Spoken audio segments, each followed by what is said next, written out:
Good morning everyone. आज हम हमारी सप्लीमेंट्री बुक का फर्स्ट चैप्टर रीड करेंगे which name is a tale of two birds. Tale का मतलब होता है स्टोरी। तो ये स्टोरी किसकी है? दो बर्ड्स की स्टोरी है। ए टेल ऑफ टू बर्ड्स। इस स्टोरी में हम क्या पढ़ेंगे उससे पहले हम कुछ इसके ऊपर लिखी हुई हैं 3 लाइन्स वो पढ़ लेते हैं। A mother bird and her 2 young ones lived in a forest. क्या होता है कि एक मदर बर्ड होती है, एक चिड़िया होती है और उसके 2 न्यू बॉर्न बेबी जो है उसके साथ जंगल में रहते हैं। The mother was killed in A storm and the young birds were separated from each other. जो मदर है वो एक भारी तूफान आता है जिसकी वजह से वो मर जाती है, लेकिन जो उसके बच्चे हैं वो बच जाते हैं पर अलग अलग दिशाओं में चले जाते हैं, अलग अलग जगह पर चले जाते हैं। Each found a different home. दोनों को एक अलग अलग घर मिलता है। There once lived a bird and her 2 new born babies in a forest. कहता है एक बार क्या होता है कि एक बर्ड होती है वो अपने 2 न्यू बॉर्न बेबीज़ के साथ एक घने जंगल में रहती है। They had a nest in a tall shady tree and there the mother bird took care of her little ones day and night. वो कहाँ पर रहती है? एक टोल एंड शेडी ट्री के ऊपर उसने अपना घोंसला बना रखा होता है। नेस्ट होता है घोंसला, टोल होता है लंबा, शेडी होता है छायादार। पेड़ के ऊपर उसने अपना घोंसला बना रखा होता है। And there the mother took care of her little ones day and night. और जो उसके जो न्यू बॉर्न बेबीज़ होते हैं उनकी वो दिन रात देखभाल करती है उस घोंसले के ऊपर। One day there was a big storm. एक बार क्या होता है एक बहुत बड़ा तूफान आता है। There was thunder lightning and rain. तो उसमें क्या होती है बिजली कड़कड़ाती है, बिजली गिरती भी है और बारिश भी होती है बहुत। And the wind blue down many trees. और हवा चलती है। विंड का मतलब होता है हवा, मतलब बहुत तेज़ हवा चलती है जिससे काफ़ी सारे ट्रीज जो है वो नीचे गिर जाते हैं। The tall tree in which the birds lived also came down. जिस ट्री पे उन्होंने अपना नेस्ट घोंसला बना रखा था वो भी नीचे की तरफ गिर जाता है। A big heavy branch hit the nest and kill the bird. जब वो नीचे गिर जाता है पेड़ जिसके ऊपर उसने घोंसला बना रखा होता है तो क्या होती है उसकी एक ब्रांच से उसका घोंसला है वो टूट जाता है और जिससे बर्ड जो है वो भी मर जाती है। फॉर्चुनेटली बट सौभाग्यवश मतलब कि luckily for the baby birds, जो उसके न्यू बॉर्न बेबीज थे, the strong wind blew them away to the other side of the forest. वो बच जाते हैं और एक उनको जो तेज हवा जो है वो उनको क्या कर देती है जंगल की दूसरी साइड ले जाती है और बहा कर ले जाती है। हवा के बहाव से वो चले जाते हैं कहीं और। One of them came down near a cave where a gang of robbers lived. एक तो कहाँ पर जाता है? 2 बर्ड होते हैं, 2 में से एक तो कहाँ पर जाता है? एक गुफा के पास जाता है। केव होती है गुफा। वेयर जहाँ पर गैंग ऑफ रॉबर्ड्स लिव्ड, जहाँ पर जो डाकुओं की एक समूह है वो रह रहा होता है। एक बर्ड कहाँ पर जाता है? गुफा में जाता है। गुफा के पास कौन रहते हैं? डाकुओं की एक पूरी सेना रहती है। द अदर लैंडेड आउटसाइड ए ऋषि आश्रम ए लिटल डिस्टेंस अवे। और जो दूसरा है वो कहाँ पर चला जाता है? एक ऋषि के आश्रम में चला जाता है जो उस डाकुओं की गुफा से थोड़ी सी दूरी पर ही होता है। Days past and the baby birds become big birds. दिन बीतते गए और जो बेबी बर्ड्स थे वो अब क्या हो गए थे? बड़े हो गए थे। The day the king of the country one day the king of the country came to the forest to hunt. एक बार क्या होता है एक देश का जो राजा है वो आता है जंगल में हंट करने। हंट का मतलब होता है शिकार करने के लिए आता है। He saw a deer and rode after it. वो एक हिरण को देखता है और उसके पीछे भागता है। क्या करने के लिए? उसका शिकार करने के लिए। It ran deep into the forest followed by the king. जो डियर है वो कहाँ पर चला जाता है? घने जंगलों में चला जाता है और उसके पीछे पीछे राजा भी चला जाता है। Soon the king lost his way and did not know where he was. जैसे ही वो उसका पीछा कर रहा होता है उसको पता ही नहीं वो कहाँ पर पहुँच गया और अपना रास्ता वो भूल जाता है। He rode on for a long time till he came to the other side of the forest. वो तब तक चलता रहता है जब तक वो जंगल के किनारे पर नहीं आ जाता। Very tired by now he got off his horse and set down under a tree that stood near a cave. वो बहुत ज़्यादा थक जाता है अब, जिससे वो अपने घोड़े से उतरता है और एक पेड़ के नीचे बैठ जाता है और उसके पास में ही एक गुफा होती है। Suddenly he heard a voice cry out. अचानक से उसने एक बहुत मतलब आवाज़ सुनी, मतलब कि बहुत चिल्लाते हुए आवाज़ सुनी। क्विक हरी अप, जल्दी करो जल्दी करो।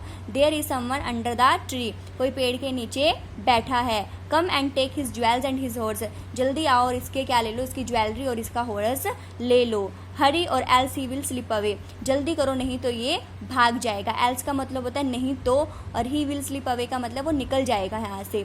द किंग वॉज अमेज्ड, जो किंग है वो सरप्राइज हो गया, घबरा गया कि अचानक से ही कैसी आवाज़ आई। अमेज्ड का मतलब होता है सरप्राइज हो जाना, great surprised. He looked up, उसने ऊपर देखा, and saw a big brown bird on the tree under which he was sitting, उसने ऊपर देखा तो क्या था, एक बहुत ही बड़ा और ब्राउन कलर का बर्ड था जिस पेड़ के नीचे वो बैठा था। He also here faint noises itching from the cave, उसने थोड़ी सी धुंधली सी आवाज़ें भी सुनी जो कि गुफा के अंदर से आ रही थी, क्योंकि वो गुफा के पास एक पेड़ था उसी के पास बैठा था इसीलिए। He quickly got on his horse and rode away as fast as he could, वो फटाफट से अपने हॉर्स के ऊपर बैठा, घोड़े के ऊपर बैठा और फटाफट से भाग गया जितनी जल्दी वो भाग सकता था। अब हम इसका सेकंड पार्ट करेंगे। The king was amaze to hear a similar voice again, जो किंग है वो फिर से सरप्राइज हो जाता है जब उसको ऐसी ही सेम आवाज़ सुनाई देती है। He came to know the bird's true story, बाद में उसको उन बर्ड्स की ट्रू स्टोरी पता चलती है। He met the rishi who explain the behaviour of each bird, और वो एक ऐसे ऋषि से मिलता है जो उन बर्ड्स के बारे में उनको एक्सप्लेन करता है कि उनका बिहेवियर इतना अलग अलग क्यों है। आपको पता है वो 2 बर्ड्स थे जिसमें से एक तो वो गैंग ऑफ रॉबर्स के पास चला गया था और एक आश्रम में चला गया था। Soon he came to clearing which look like an ashram, जैसे ही वो वहाँ से भाग गया था, उसको आपको पता है वो घने जंगलों में से भाग गया था, तो उसको जल्द ही एक क्लियरिंग का मतलब है एक ऐसा रास्ता, मतलब एक ऐसी जगह जहाँ पर बहुत ज़्यादा जंगल नहीं है, मतलब बहुत कम जंगल है, बहुत झाड़ियाँ वगैरह बहुत कम है, तो वहाँ पर वह पहुँच जाता है जहाँ पर उसको आश्रम मिलता है। इट वॉज द ऋषि आश्रम, और वो कौन सा आश्रम था, ऋषि का आश्रम था।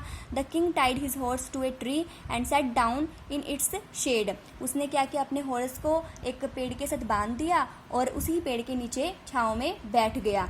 Suddenly he heard a gentle voice announce welcome to the ashram sir, अचानक से उसको बहुत ही सॉफ्ट आवाज़ सुनाई देती है, welcome to the ashram sir, कि आप आश्रम के अंदर आ जाइए, प्लीज़ गो इनसाइड, आप अंदर जाइए, एंड रेस्ट और रेस्ट कीजिए। The rishi will be back soon, जो ऋषि है वो जल्दी आ जाएंगे।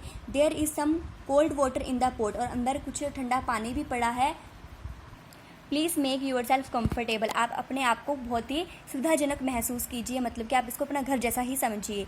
The king looked up and saw a big brown bird in the tree, जो किंग है वो उसी पेड़ के ऊपर देखता है और उसको क्या दिखता है, एक बिग ब्राउन बर्ड दिखता है, वही पहले जैसा बर्ड ही दिखता है उसको, बहुत ही बड़ा और ब्राउन कलर का बर्ड उसको दिखता है। ही वॉज अमेज्ड, वो फिर से सरप्राइज हो जाता है। This one looks like the other bird outside the cave, वो कहता है कि अरे ये तो वैसा ही बर्ड है जैसा कि मैंने उस गुफा के बाहर के पेड़ के ऊपर देखा था। He said to himself loudly, वो अपने आप को ही जोर से बोल रहा होता है। You are right sir answer the bird, जैसे ही वो अपने आप को ये बात बोल रहा होता है तो वो जो ऊपर बर्ड बैठा होता है उसने वो बात सुन ली होती है और वो कहता है कि आप सही कह रहे हैं sir, he is my brother, वो जो है वो मेरा भाई है जो आपने गुफा के पास जो पेड़ था उसको देखा था। But he has made friends with the robbers, but वो उसने डाकुओं को अपना दोस्त बना लिया है। He now talks as they do, वो वैसे ही बातें करता है जैसे वो डाकू बातें करते हैं। He does not talk to me any more, वो मुझसे भी ज़्यादा बातें नहीं करता। Just then the rishi enter the ashram, तभी जो है ऋषि आश्रम के अंदर प्रवेश करते हैं।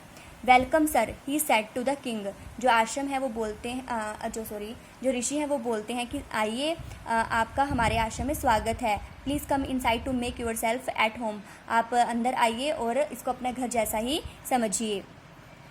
यू लुक टायर्ड, आप बहुत थके हुए दिख रहे हैं। रेस्ट फॉर ए वाइल, कुछ समय के लिए आराम कीजिए। Then you can share my food, और उसके बाद हम आराम से बैठकर खाना खाएंगे मिल बांट कर। The king told the Rishi the story of the two birds and how each had behaved so differently though they looked so alike, जो किंग है वो ऋषि को बताता है कि मैं कैसे 2 बर्ड से मिला, मतलब कि एक वहाँ पर गुफा के पास जो पेड़ था उस बर्ड से मिला और एक इस बर्ड से मिला, और कैसे इनका बिहेवियर जो है वो बहुत ही अलग अलग है जबकि वो बहुत ही सिमिलर दिखाई देते हैं।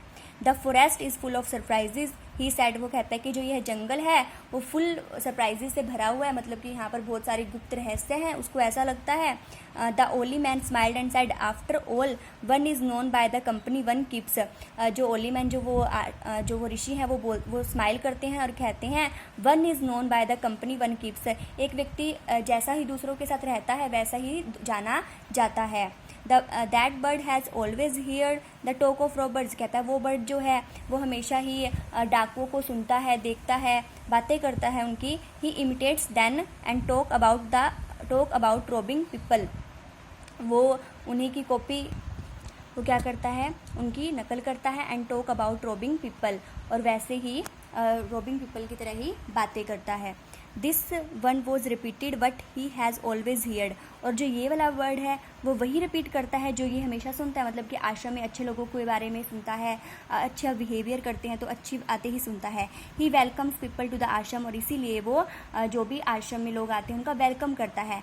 Now come inside and rest, अब अंदर आइए और आराम कीजिए। I will tell you more about this place and these birds, मैं आपको और भी अच्छी अच्छी बातें बताऊंगा यहाँ की इस जगह के बारे में और इन बर्ड्स के बारे में। आई होप आप लोगों को ये लेसन समझ में आया होगा। Thank you and have a nice day.